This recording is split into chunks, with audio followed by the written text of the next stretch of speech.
Blackstone Audio presents Utmost Savagery, The 3 Days of Tarawa, by Colonel Joseph H. Alexander, United States Marine Corps, retired.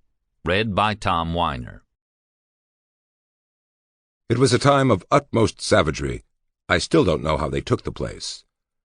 Kerr Eby, Tarawa, November 1943. Dedication. To Gale, and to the men of the 2nd Marine Division and the Southern Attack Force at Tarawa.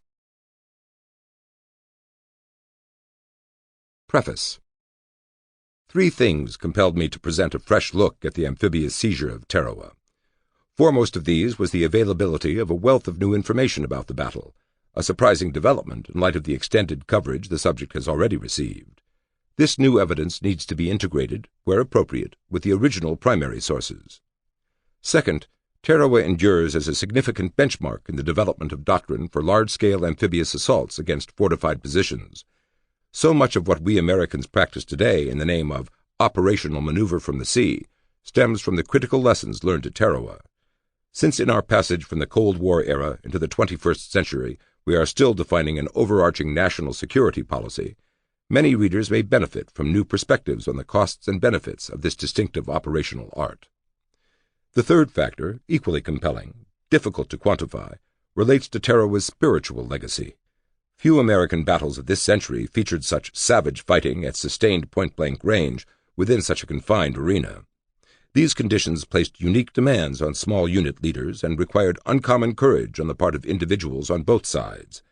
To find a similar precedent of concentrated violence, we Americans would have to look back to our Civil War battle at Bloody Angle at Spotsylvania Courthouse. Tarawa continues to fascinate students of the battle, therefore, because of this same desperate fighting. 2 proud, seasoned, well-armed, ably led opposing forces locked in mortal combat on a tiny island from which there would be virtually no escape. The new evidence on Tarawa comes from several sources.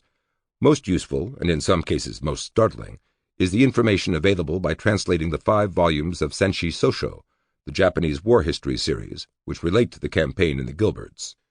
The material contains accounts of 2, of only 8, surviving Rikusentai, the Japanese Special Naval Landing Forces. Other accounts came from officers stationed on Baishio and transferred elsewhere just before the American landing. Still other records show the Imperial Japanese Navy's plans for counterattacking in the Gilberts.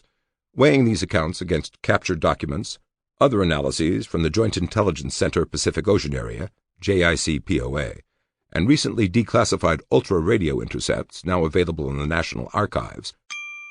Sample complete. Ready to continue?